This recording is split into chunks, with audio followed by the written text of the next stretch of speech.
kabisa. Ruto nomuya nadonya. Asante. Mimi nataka tu niongee kama mama na niongee mambo ya morals. Nimesikia mandugu zangu wameongea mambo ya ukabila hapa, na mimi nasema jameni, tukisema tulete ukabila Kenya, sisi kina mama tutaweza kweli? Imagine mwanaume akitoa mbegu yake, yeye inajiita jina yake. Na wewe mama ukipokea, inajiita jina yake. Kwa mfano wewe ni Mkalenjin, alafu umezaa mtoto Mkisii. Alafu ukabila ikuje wanasema kila mtu arudi kwao. Nani anaenda na mtoto? Nani ataenda na mtoto? Hii mambo ya ukabila nyinyi mnakubali? Mnakubali? Mimi nataka sisi kama kina mama tukue mbele kukashifu mambo ya ukabila. Wale viongozi ambao wanataka kutuletea mambo ya ukabila tuwakataze kabisa. Tunaelewana? Kwa sababu mimi mwenyewe ni Mkenya vile mnaniona hivi. Mimi ni Mkalenjin, nimeolewa na Muluya. Sasa hapo ndasema mimi ni kabila gani? Mimi kuanzia hapa hivi kwa shingo kurudi chini, kwa sababu ndio iko na mali ya watoto na multiplication, mimi ni Muluya. Alafu hii kichwa yangu mimi ni Mkalenjin. Kwa hivyo mimi ni Mkenya, si ndio? Na mimi najua nimesikia wakisema hapa tuko na wamama kutoka Kericho wameolewa hapa. Na pia kuna vijana kutoka hapa wameoa huko. Si ni kweli? Kwa hivyo nawaomba kina mama, mambo ya ukabila tukatae. Na mambo ya morals ya watoto wetu. Biblia ilitupa laana. Ikasema mtoto mpumbavu ni mzigo ya mama. Si ndio?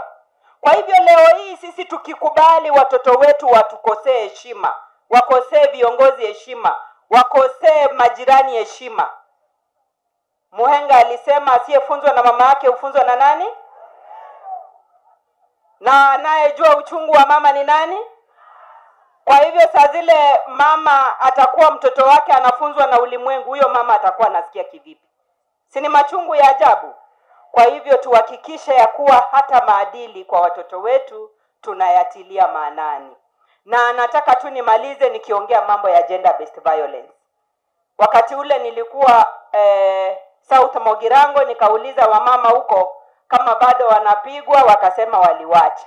Nyinyi wa hapa Nyaribari, wazee wanawapiga? Wanawapiga?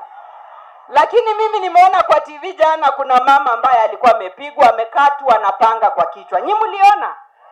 Nikajiuliza huyo mwanaume ambaye ni bwana ya huyu mama, kwani yeye alikuwa amenyimwa ile fimbo Mungu alimpa ya kupiga kina mama? Huyo mwanaume ako nayo kweli?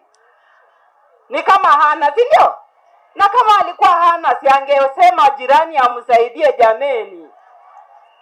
Mimi nataka niseme wanaume wawache kupiga kina mama na fimbo, si ndio? Hii marungurungu wanatumia kupiga naye kina mama wawachane nayo. Watumie fimbo ambayo Mungu aliwapea. Si ni kweli? Tupigwe tu na hiyo fimbo na tutasikia maneno na upendo itaendelea na mambo yanakuwa mazuri, si ndio?